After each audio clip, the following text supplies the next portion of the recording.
14장 24절에서 32절까지 말씀입니다.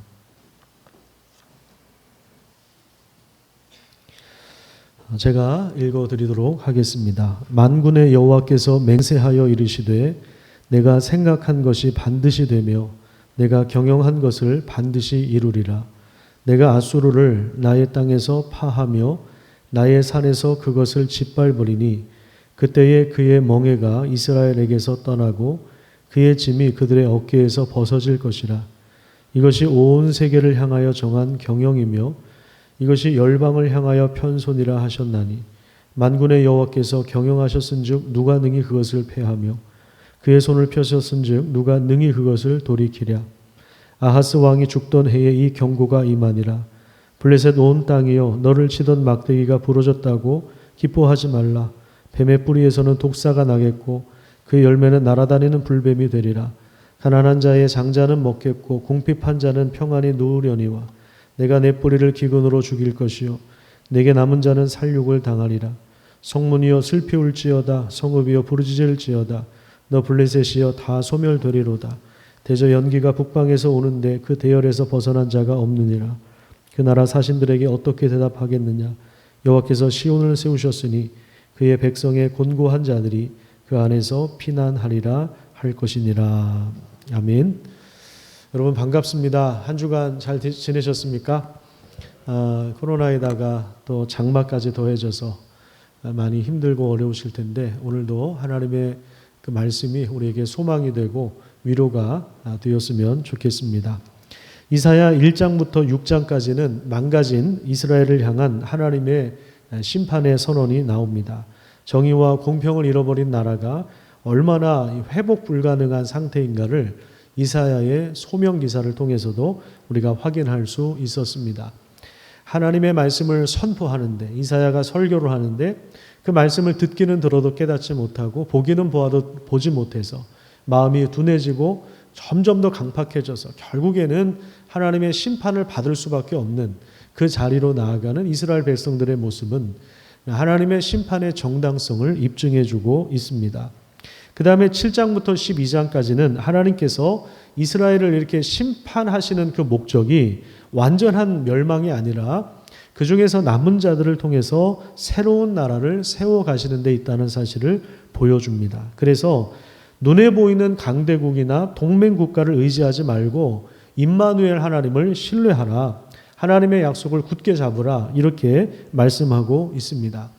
그 다음에 이제 13장부터 27장까지는 열방에 대한 심판을 다루고 있습니다. 하나님은 이스라엘만 심판하시는 것이 아니라 이스라엘 주변 나라들, 바벨론이라든지 블레셋이라든지 애굽이라든지 또 두로라든지 시돈이라든지 이런 나라들도 심판하는 분이심을 말씀하고 있습니다. 이건 뭐냐면 하나님이 이스라엘만의 하나님이 아니라 온 세상 나라의 하나님이시고 온 나라를 다스리는 왕이시다라고 하는 것을 보여주고 있습니다. 오늘 본문 앞에 13장 1절을 한번 보시죠. 13장 1절 위에 보면 제목이 나와 있는데 바벨론에 대한 경고라고 나와 있습니다. 그래서 13장과 14장까지는 압도적인 전력과 화려한 문명을 자랑했던 바벨론을 하나님이 심판하는 그런 내용이 나옵니다. 14장 3절을 한번 보시죠. 거기 보면 하나님은 바벨론을 심판하심으로 이스라엘 백성들에게는 안식을 허락해 주십니다. 그러니까 한쪽에서는 심판이 일어나고 한쪽에서는 구원의 역사가 일어나는 것입니다. 그래서 심판과 구원은 동전의 양면과 같아서 심판을 통해서 또 한쪽에서는 구원을 행하시는 하나님의 놀라운 역사를 보게 되는 것입니다. 일본 히로시마에 원자폭탄이 떨어지고 천황이 두 손을 든 날이 우리 민족에게는 해방의 날이 된 것처럼 하나님의 심판이 임하는 곳에 새로운 구원의 역사가 일어나고 있는 이 장면, 그래서 심판과 구원이 마치 교향곡처럼 이사야서 전반에 웅장하게 울려 퍼지고 있는 그러한 모습들을 우리가 확인할 수 있는 것입니다. 그 다음에 14장 25절입니다. 오늘 본문 25절에 보면 하나님께서 바벨론에 대한 심판을 이야기하시다 갑자기 아수르를 심판하시는 그런 내용이 나옵니다. 네가 왜 거기서 나와 할 정도로 갑자기 지금 아수르가 등장하고 있어요. 바벨론에 대한 이야기를 하다 갑자기 아수르가 나오고 있습니다. 그 다음에 28절에 보면 블레셋도 하나님이 심판하십니다. 그리고 15장을 한번 보시죠. 15장에 보면 누구를 심판하신다고 나오냐면 모압이라고 하는 나라. 그 다음에 16장에는 암몬이라고 하는 족속도 심판을 받습니다. 그 다음에 23장으로 가서 보시죠. 23장에 가서 뭐 그 전에 애굽도 심판을 받고요. 여러 가지 이야기가 계속 나오다가 그 다음에 23장에 보면 두로에 대한 심판이 나오는데 이 두로는 무역을 중심으로 하는 도시국가입니다. 해변에 위치한 나라인데 무역을 활발히 하는 나라에 뭐가 많겠습니까? 돈이 많겠죠. 활발한 경제 활동이 일어나는 이 두로라고 하는 나라가 이 하나님보다 돈을 우위에 둔 이 교만을 치시는 심판하는 내용으로 구성되어 있습니다. 자, 그러니까 지금 13장부터 27장까지는 이스라엘 주변의 모든 나라들에 대한 심판을 이야기하는데 그 중에 바벨론에 대한 심판과 이 두로에 대한 심판. 바벨론은 인간적으로 교만해져 가지고 하나님께 심판을 받았다면, 그러니까 자랑과 교만을 심판하셨다면, 이 두로는 돈을 더 중요시 여겨서 하나님보다 돈을 더 우위에 둘 때 하나님이 이 부분을 심판하고 있다라고 하는 것을 기억하고, 그런데 바벨론의 심판과 그 다음에 두로의 심판이 그들만의 문제가 아니라 사실 오늘 우리가 살고 있는 세상에도 이게 그대로 재현되고 있다는 사실들을 기억할 필요가 있습니다. 그래서 우리가 살고 있는 세상은 꼭 기억하셔야 될 것이 유토피아를 꿈꿀 수 있는 장소가 아니다라는 거예요. 연말이 되고 새해가 되면 꼭 그 인터뷰하는 사람들도 있고 꼭 했던 데 가가지고 뭐 이렇게 새해를 다짐하고 올해는 더 좋은 날이 되겠지. 하지만 그런 거 믿지 마세요. 그런 날 없어요. 그냥 그날 뿐이에요. 그냥 느낌이 그냥 그런 거지. 우리 세상은 유토피아를 꿈꿀 수 있는 그런 세상이 아닙니다. 우리가 우리 가족들과 이제 인생을 삶을 설계 나가잖아요. 그럴 때 이 점을 꼭 기억해야 됩니다. 이 땅은 하나님의 심판이 진행되고 있는 곳입니다.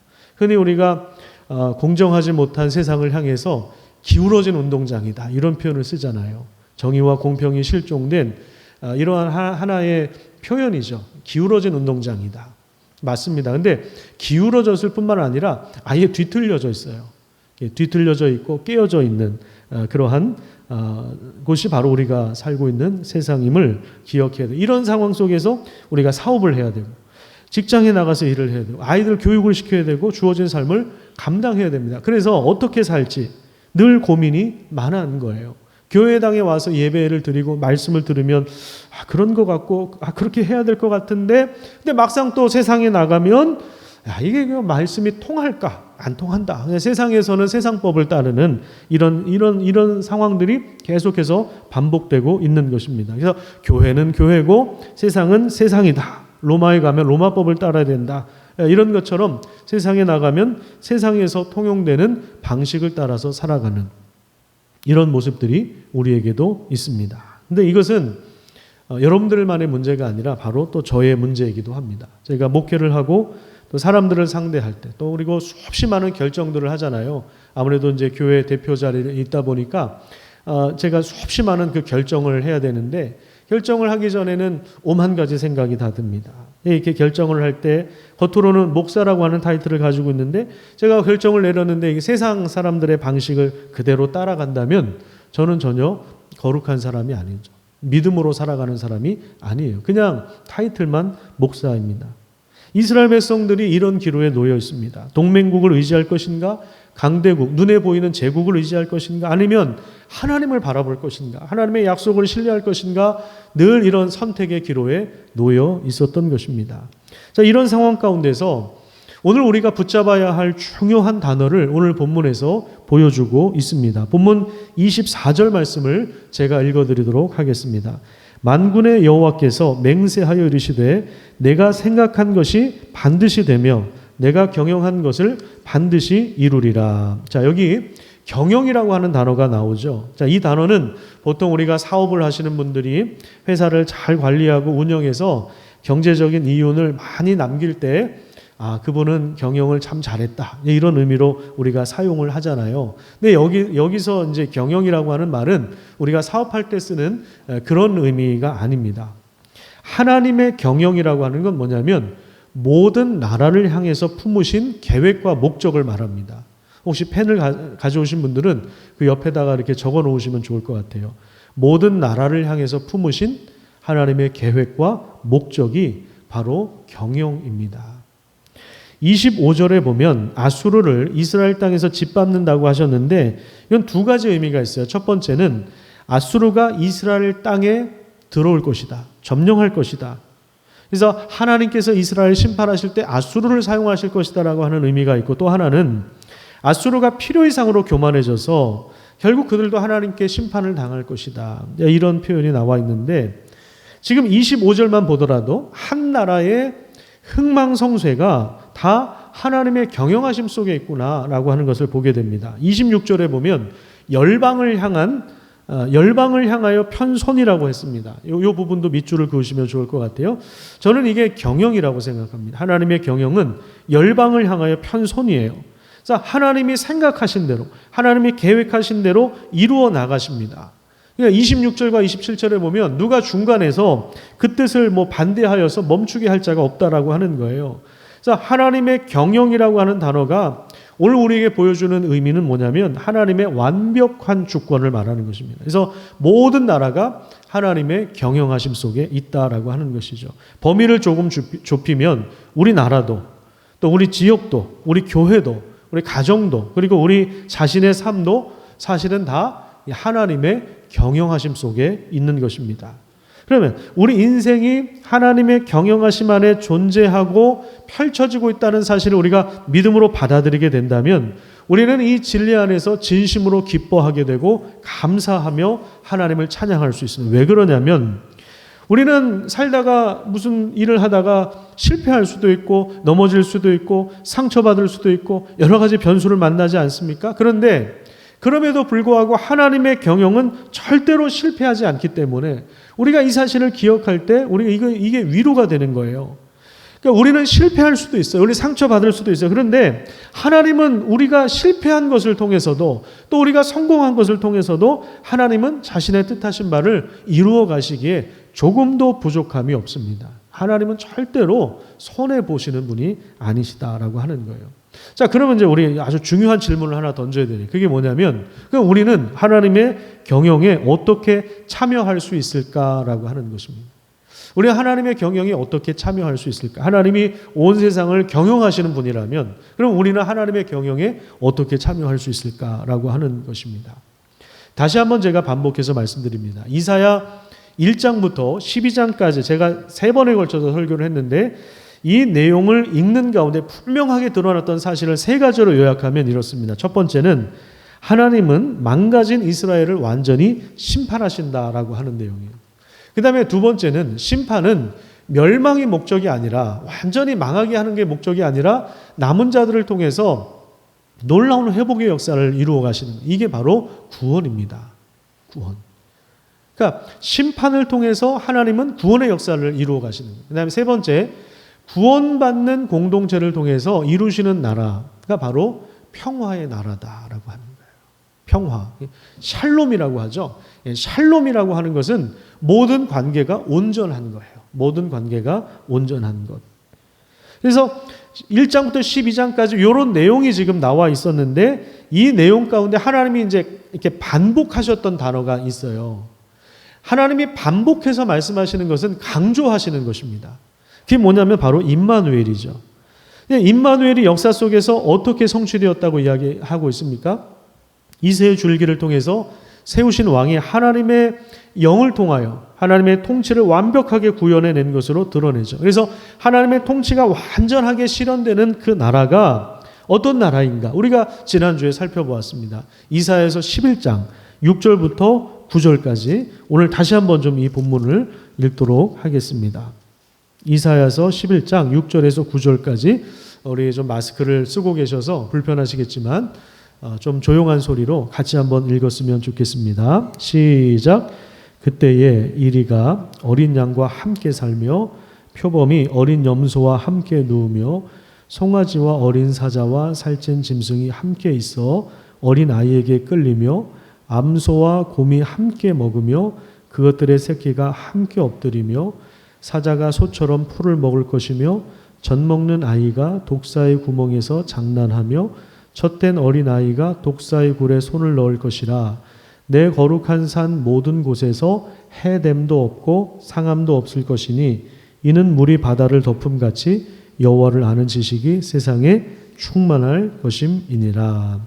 이번에 제가 이 본문을 주중에 다시 한번 좀 읽는 가운데 좀 새로 이렇게 좀 들어오게 되는 단어들이 보이더라고요. 그 단어가 뭐냐면 함께라고 하는 단어입니다. 함께.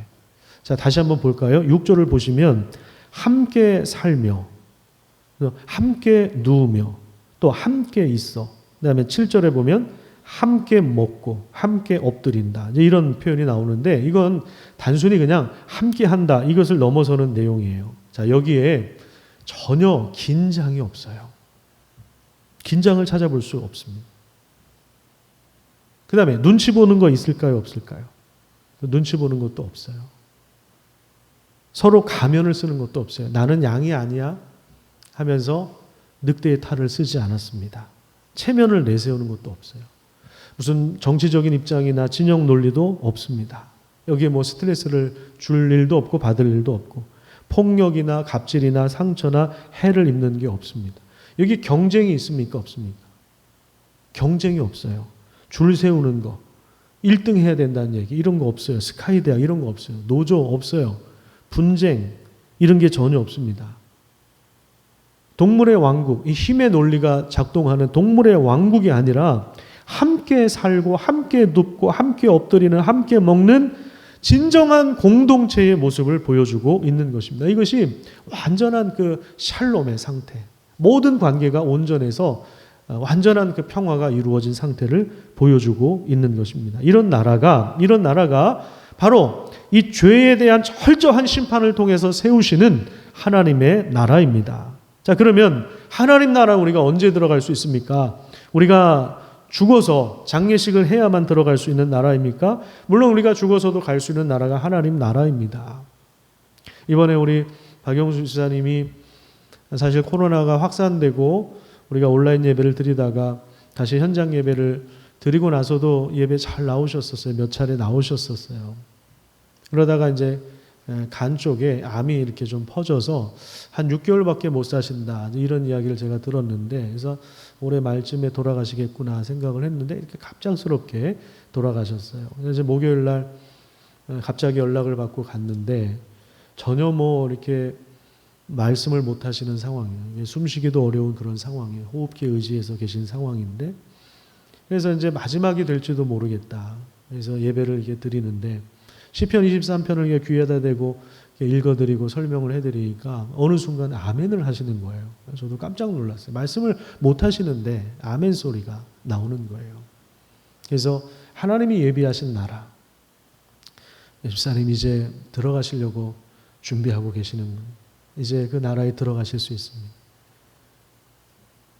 우리가 그런 소망이 있어요. 우리가 죽어서도 가는 나라가 하나님 나라입니다. 그런데 여러분, 우리가 죽어서만 가는 나라가 아니라 이 땅에서도 예수님이 이미 하나님 나라가 이미 임했다. 이렇게 분명히 말씀하셨잖아요. 이게 복음서예요.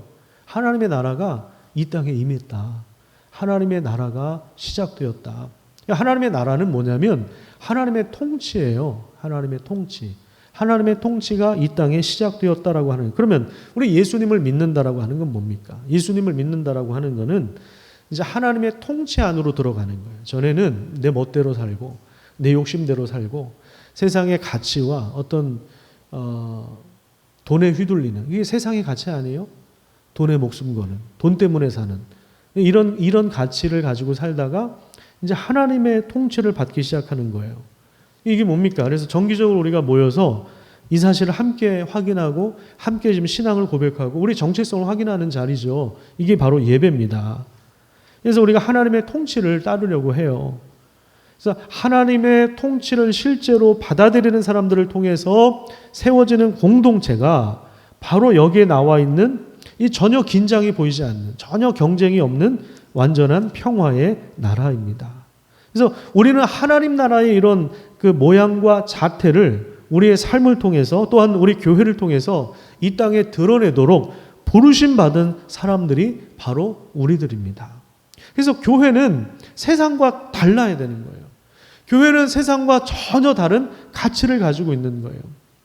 여기에 하나님 나라의 모습이 드러나고 있는 거예요. 하나님의 통치를 받고 그렇게 우리가 생각하고 계획하고 말하고 어떤 일을 진행할 때 세상에 볼 수 없었던 하나님 나라의 아름다운 모습들이 드러나는 거예요. 그러면 이 모습을 보고 세상 사람들이 어떤 생각을 하게 될까요? 저거는 우리 안에 있는 게 아닌데? 저건 세상에서 내가 찾아볼 수 없었던 것인데? 이렇게 놀라게 됩니다. 놀라게 돼요. 그게 우리 교회가 해야 할 역할인 것이죠. 하나님 나라의 모양과 자태를 우리 삶을 통해서 이 땅에 드러내도록 부르심을 받은 사람들이 바로 우리들입니다. 우리 교회입니다. 그래서 저는 7년 전에 우리 교회 표어를 정하지 않고 우리 교회 비전을 계속해서 여러분들과 나누지 않았습니까? 우리 교회 비전이 무엇입니까? 생각나세요? 오랜만에 다시 한번 해볼까요? 하나님 나라를, 이미 임한 하나님 나라를 받아들이고 살아내고 전수하는 온가족 공동체. 우리 하나님 나라를 살아내는 온가족 공동체가 우리 교회의 비전이에요. 그러면 이 비전을 조금 더 이렇게 구체적으로 좀 쉽게 좀 들어가 봅시다. 그러면 하나님 나라를 받아들이고 살아낸다라고 하는 것은 구체적으로 뭘 의미하는 겁니까? 하나님의 통치를 받으며 살아가는 삶은 그 구체적으로 어떻게 나타납니까? 어렵게 생각하지 마세요. 하나님을 사랑하고 이웃을 사랑하는 이런, 쉽게 얘기하면 이런 형태로 결국에 드러나게 되어 있습니다. 그 결과가 그렇게 드러나게 되어 있어요. 그러면 여러분, 우리가 하나님을 사랑하는 이유, 우리가 하나님을 사랑할 수 있다면 우리가 하나님을 사랑할 수 있는 이유, 우리가 사랑하는 이유가 무엇이겠습니까? 어떻게 우리가 하나님을 사랑할 수 있겠습니까? 여러분, 우리가 어떻게 부모님을 사랑해요? 부모님이 먼저 우리를 사랑하셨기 때문에 부모님을 공경하는 거 아니에요. 그런 것처럼 하나님이 먼저 우리를 사랑하셨기 때문에 우리가 하나님을 사랑할 수 있는 거예요. 물론 하나님 우리 사랑하신 거에 대해서는 한참 못 미치지만 여러분, 우리가 부모한테 아무리 잘해도 내리사랑이라고 그러잖아요. 부모가 우리에게 해주신 거 다 못 갚아요. 우리는 부모한테 하는 것보다는 우리 자녀들에게 하는 게 더 커요. 그렇지 않습니까? 그래서 내리사랑이라고 그러는 것 같아요. 하나님의 사랑도 마찬가지죠. 사실 여러분, 이사야 1장부터 하늘과 땅을 소환하여 증인으로 채택하고 고발했던 이스라엘의 불신앙과 그 죄, 정의와 공평이 실종되고 형식적인 제사와 약한 자들을 압제하고 손에 피가 가득하고 이런 이스라엘 백성들의 모습은 지금 이 이야기가 예수님 오시기 전에 한 750년 전 얘기거든요. 그러면 2700년 전에 저 중동 땅에서 있었던 저 이스라엘 사람들 이야기가 아니라 오늘 우리의 이야기예요. 그들의 죄가 아니라 오늘 반복되는 우리들의 죄입니다. 하나님의 진노가 임해서 철저하게 심판을 받을 수밖에 없는 상황에서 완전한 멸망을 당할 수밖에 없는 입장에 있었던 사람들이 바로 우리들이라고요. 그런데 우리 이런 연약한 것을 친히 담당하신 분이 계세요. 우리 마태복음을 한번 찾아보겠습니다. 마태복음 8장 14절부터 한번 읽어보도록 하겠습니다.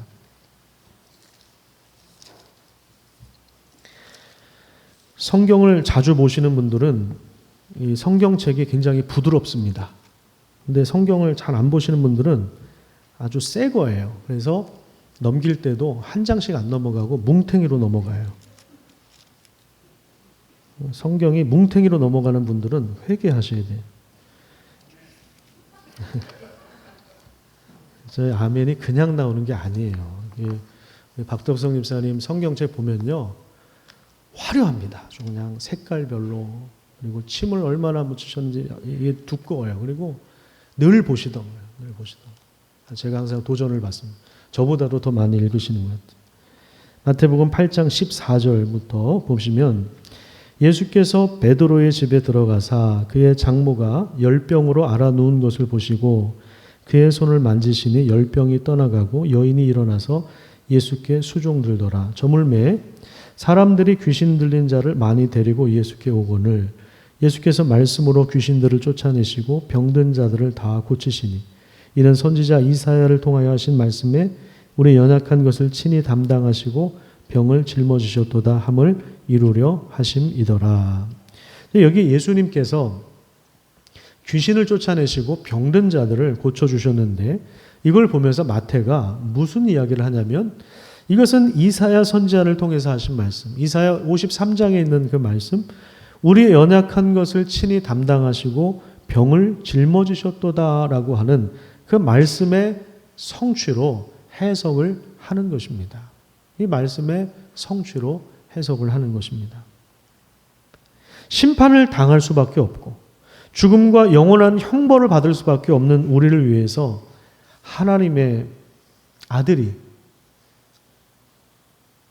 그 백성들의 연약한 것과 병든 것을 다 짊어지시고 담당하셨다라고 하는 거예요. 우리는 다 양 같아서 각기 제 길로 갔지만 하나님은 우리의 죄악을 그에게 다 담당시키신 것입니다.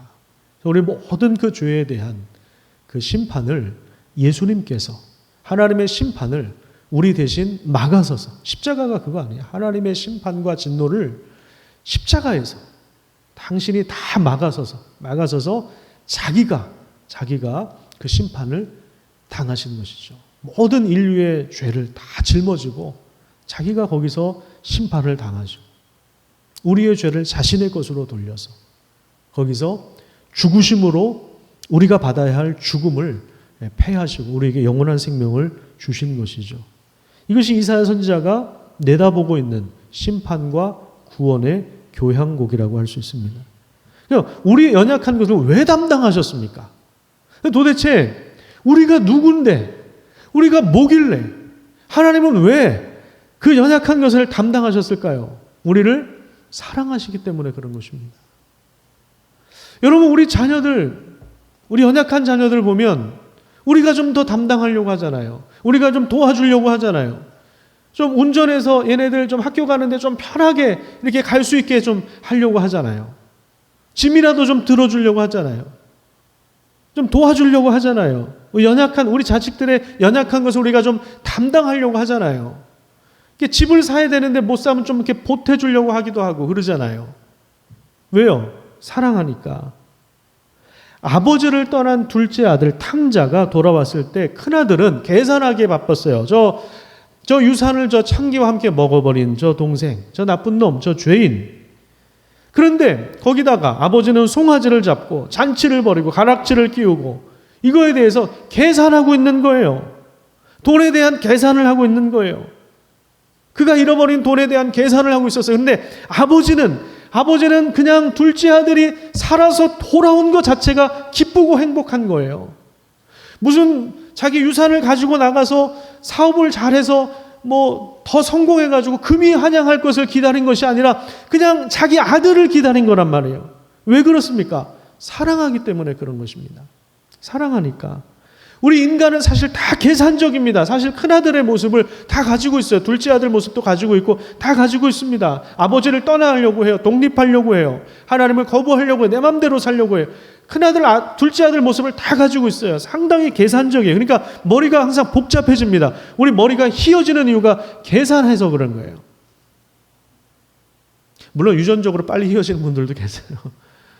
우리가 너무 계산적이에요. 그러니까 항상 머릿속이 복잡해요. 근데 하나님은 우리를 그 계산하고 우리를 사랑하시는 것이 아니에요. 자신의 아들을 십자가에 내어주신 그 사랑. 여러분, 이건 조건적인 사랑이 아니죠. 무조건적인 사랑이죠. 우리는 사실 다 조건적인 사랑 아니에요? 우리는 사실을 우리 인간이 무슨 순수한 사랑이 어디 있겠습니까? 사실 다 조건적이지. 내가 저 사람과 결혼하면 뭔가 좀 이득을 얻을 것 같으니까 결혼하는 거지. 그렇잖아요. 우리가 친구들 학교 다닐 때도 야, 얘랑은 사귀지 마. 이거 왜 그래요? 얘한테 도움이 될 것 같지 않으니까. 야, 얘랑 놀아. 공부 잘하는 애랑 놀게 하고. 왜요? 조건적이에요. 우리는 계산적이라고요. 근데 하나님은 무조건적인 사랑 우리에게 주셨어요. 하나님이 막 이것저것 계산하고 그러신 분이 아니에요. 이 하나님의 사랑에 반응하는 것, 이게 바로 하나님을 사랑하는 것이고 이웃을 사랑하는 것. 그러면 여러분, 우리는 어떻게 하나님을 사랑할 수 있을까요? 여러 가지가 있을 거예요. 우선 우리 입으로 하나님을 고백할 수 있겠죠. 하나님 사랑합니다. 고백할 수 있겠죠. 이게 예배 아닙니까? 하나님 사랑하면 주의 친절한 팔에 안기세, 이게 예배라고요. 그래서 찬양을 불러드리는 거죠. 하나님이 하신 일을 자랑하고 기뻐하고 찬양하면서 하나님 정말 잘하셨습니다 하면서 기뻐하는 게 찬양 아닙니까? 그리고 하나님을 자랑하고 이웃에게 소개할 수 있어요. 여러분, 정말 내가 누군가를 사랑하면요, 나 혼자만 그걸 간직할 수가 없습니다. 왜냐하면 이게 너무 벅차거든요. 너무 벅차서 누군가한테 얘기를 해줘야 돼요. 전도는 하나님을 너무 사랑하기 때문에, 그 사랑이 너무 귀하기 때문에 이 가슴이 벅찬 거에서 가만히 있을 수가 없는 거에서 하나님을 자랑하고 하나님을 소개하는 거예요. 뭐 이렇게 자리가 비어 있어가지고 뭐 내 집을 강권해서 채우라, 그거 우리가 말씀을 잘못 해석하고 있는데 그건 그런 의미가 아니에요. 지금 비어 있으니까 채워라, 그런 얘기가 아니에요. 그런 이야기 아니에요. 상당히 지금 신사적이고 그 본문을 보면은 상당히 그 정성스럽게 접근해야 될 말씀이지 그냥 무조건 채워라 그게 아니에요. 무슨 우리가 영업사원도 아니고 뭐 이렇게 할당량을 줘가지고 권사님들은 1년에 뭐 10명 전도 이런 개념이 아니라고요. 뭐 지역별로 시합을 해가지고 제일 뭐 이렇게 많이 전도한 지역은 상품을 주고 이런 개념이 아니라고요. 저 큰 교회 가보면 요즘에는 모르겠어요. 예전에 제가 그거 보고 충격을 받았는데 어떤 큰 교회 가서 봤는데 보니까 전도 축제 앞두고 새생명 축제 이런 거 앞두고 그 교회당에다가 그 저 로비에다가 마티즌가에 뭐 차종을 하나 걸어놨어요. 1등 상품. 그리고 저기 몇십만 원짜리 자전거 한 20대를 쫙 여기 강대상 앞에 쫙 세워놨어요. 그 교회는 다른 교회예요. 돈이 좀 부족한 교회예요. 그러니까 자동차 안 하고 이쪽 교회는 자전거를. 그래서 그런 식으로 무슨 우리가 영업사원인 것처럼 그게 전도가 아니라고요. 그러니까 하나님이 참 서글플 것 같아요. 얼마나 전도를 안 하면 그렇게라도 억지로 하게 하는지. 그렇게 하면 또 하거든요. 그렇게 하면 분위기를 몰아가면 또 해요, 사람이. 참 그게 저도 딜레마, 이렇게라도 해야 되나? 그렇게 한 데는 또 사람이 많이 와요. 뭐. 그렇게 안 하면 사람이 별로 없어요. 그래서 우리는 코로나 이전에도 거리 두기 하면서 예배 드렸잖아요. 그러니까 이게 너무 서글픈 거예요, 이런 게. 우리가 정말 하나님 사랑하면 너무 벅차요. 그래서 나만 간직할 수 없어요. 그래서 자랑하는 거예요. 이웃들에게. 내가 알고 있는 하나님을 이야기해 주는 이게 전도지. 내가 몇 명 해야 되는데 등록 좀 해라. 이건 아니라고요. 하나님 너무 서글프실 것 같아요. 또 뭐가 있습니까? 하나님이 말씀하시면 그거를 마음속에 잘 새기고 그렇게 하려고 노력해요. 잘 안 되더라도 말씀에 순종하려고 노력하는 거예요. 그래서 정말 하나님을 사랑하면요, 성경을 읽어요. 왜냐하면 여러분, 우리가 어떤 사람을 사랑하는데 그 사람이 나한테 뭔가 얘기를 했어요. 그러면 그 얘기를 새겨 듣지 않겠습니까? 그렇죠? 새겨 듣잖아요. 연애할 때 다 새겨 듣잖아요. 연애할 때는. 결혼하면 그냥 다 무시하고 그러는데 연애할 때 다 새겨 듣잖아요. 우리가 하나님의 말씀을 새겨서 듣는 것이죠. 그래서 그렇게 하려고 노력하는 거죠. 순종하는 거. 그러면 하나님 닮아가는 거예요. 닮아가는. 부부가 닮아간다는 얘기가 있잖아요. 서로 순종하고 서로 사랑하고 서로의 말을 진실하게 해요. 그러면 정말 닮아가는 것 같아요. 정말 닮아가는 것 같아요. 하나님과의 관계도 마찬가지입니다. 여기다가 저는 하나를 더 추가하고 싶어요. 그건 뭐냐면 하나님이 사랑하시는 사람들, 하나님이 더 주목하시는 사람들, 하나님께서 더 안타깝게 여기시는 사람들을 우리도 사랑하는 거예요. 저 여기 하나를 더 추가하고 싶어요. 여러분, 하나님이 사랑하시고 하나님이 정말 마음 아파하시는 사람들이 누구입니까? 여러분, 우리 자녀들 중에 여러분들은 누구한테 더 마음이 갑니까? 요즘엔 다 한두 명이니까 다 마음이 가겠지만, 다 예쁘고 사랑스럽지만, 만약에 자녀 중에 누군가가 더 연약하고 누군가가 더 아프고 그러면 문제가 있고 그러면 그 자녀한테 더 마음이 가지 않습니까? 그 자녀를 향해서 더 마음이 애타하지 않습니까? 내가 좀 더 도와주려고 하지 않습니까? 하나님도 마찬가지라고요. 구약 성경을 자세하게 한번 읽어보세요. 여러분, 저는 그런 식으로 한번 성경을 읽어봤으면 좋겠어요. 창세기 1장 1절부터 쭉 한번 읽어보세요. 거기에서 객과 고아와 과부, 가난한 자들에 대한 이야기, 그 단어가 나면 한번 표시를 한번 해놓고 읽어보세요. 얼마나 많은지. 전에 한번 소개했는데 짐 윌리스라고 하는 미국의 한 사람이 신학자인데, 이 사람이 이런 식으로 성경을 읽었대요. 이 창세부터 읽어가다가 객과 고아와 과부 나오면 가위로 다 오려내는 거예요. 가위로 다 오려내는 거예요. 그랬더니 나중에 갔더니 성경이 어떻게 됐을까요? 너덜너덜 걸레가 되었다라는 거예요. 걸레가. 아니, 어떻게 불경경 하나에 성경을 잘라낼 수 있어? 근데 우리가 그렇게 살아요. 걸레가 된 성경을 믿고 있다고요. 다 너덜너덜해진 성경을 믿고, 그럼 이게 온전한 신앙이겠습니까? 우리끼리 예배드리고 우리끼리 기도하고 우리끼리, 그게 그럼 온전한 신앙이 되겠냐 이 말이죠. 아니에요. 성경에 이게 얼마나 많이 나와 있는지. 레위기도 보면요, 하나님이 이 객과 고아와 과부를 위하여 이삭을 남겨놓으라고 그러십니다. 그 이야기가 룻기 아니에요? 그런 이야기 아름답게 펼쳐졌잖아요. 보아스가 저 룻이 죽을 때, 이삭 죽을 때 더 많이 남겨놔라. 사사시대 사람들이 자기 소견에 옳은 대로 행할 때 문제가 심각한 그 사사시대, 마치 오아시스와 같이 깨어진 세상 속에서 마치 하나님 나라 공동체를 발견하는 그 얘기가 룻기에 나오잖아요. 농작물의 11조를 걷어들여서 이들을 위해서 사용하라고 하셨습니다. 11조는 사실 정의와 공평을 위한 금액입니다. 금액이에요. 제사를 드리며 음식을 먹을 때 이들을 초청해서 함께 하라고 하셨습니다. 지금 이사야 선지자가 사람들의 죄를 고발할 때 객과 고아와 과부를 멸시한 죄를 드러내고 있는 것이 모든 성경에서, 구약 성경도 그렇고 신약 성경은 모든 성경에서